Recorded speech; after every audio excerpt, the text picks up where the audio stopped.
जय हिंद दोस्तों। मैं आज सभी को श्री राम से जीवन से जुड़ी एक कहानी सुनाता हूँ। उस कहानी के माध्यम से आप सभी को दीपावली की ढेरों सारी शुभकामनाएं। और इस कहानी से, श्री राम के जीवन से जुड़ी इस कहानी से आपको निश्चित रूप से एक सीख मिलेगी। तो चलिए शुरू करते हैं। सफलताओं पर उत्सव मनाने में उलझना नहीं चाहिए। लगातार आगे बढ़ते रहने से ही काम पूरा होता है। बड़ा लक्ष्य हासिल करना हो तो छोटी छोटी सफलताओं पर उत्सव मनाने में उलझना नहीं चाहिए। लगातार आगे बढ़ते रहने से ही काम पूरा होता है। श्री राम ने बाली को मारकर सुग्रीव को राजा बना दिया। इसके बाद सुग्रीव ने अपनी जीत का उत्सव मनाने लगे और श्री राम से किया सीता की जो खोज करने का वादा भूल ही गए। जब हमारे सामने कोई बड़ा लक्ष्य हो तो हमें बिना रुके लगातार आगे बढ़ते रहना चाहिए। अगर रास्ते में छोटी छोटी सफलताएं मिलती भी है तो हमें रुकना नहीं चाहिए, वरना हम लक्ष्य से भटक जाते हैं। ये बात हम रामायण से निश्चित रूप से भली भांति समझ सकते हैं। रामायण में रावण ने सीता का हरण कर लिया था। इसके बाद सीता की खोज करते करते श्री राम और लक्ष्मण हनुमान जी से मिले। हनुमान जी ने श्री राम की मुलाकात सुग्रीव से कराई। उस समय सुग्रीव को उसके बड़े भाई जो कि बाली था, उसने राज्य से निकाल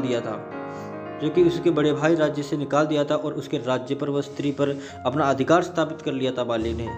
उसकी पत्नी को भी उसने अपने पास ही रख लिया और श्री राम और सुग्रीव ने एक दूसरे की मदद करने का भरोसा दिलाया।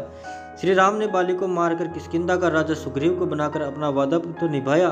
सुग्रीव को वर्षों बाद राज्य और स्त्री का संग मिला था। अब वो पूरी तरह से राज्य को भोगने और स्त्री सुख में लग गया। तब वर्षा ऋतु भी शुरू हो गई चुकी थी। भगवान श्री राम और लक्ष्मण एक पर्वत पर गुफा में निवास कर रहे थे। वर्षा ऋतु निकल गई, आसमान साफ हो गया। श्री राम को अब भी इंतजार था कि सुग्रीव आएंगे और सीता की खोज शुरू हो जाएगी। लेकिन सुग्रीव पूरी तरह से राग रंग और उत्सव मनाने में डूब चुके थे। सुग्रीव को याद ही नहीं रहा था कि श्री राम से किया हुआ वादा पूरा करना है। वे वादा भूल चुके थे। अब बहुत दिन हो गए कि श्री राम ने लक्ष्मण को सुग्रीव के पास भेजा।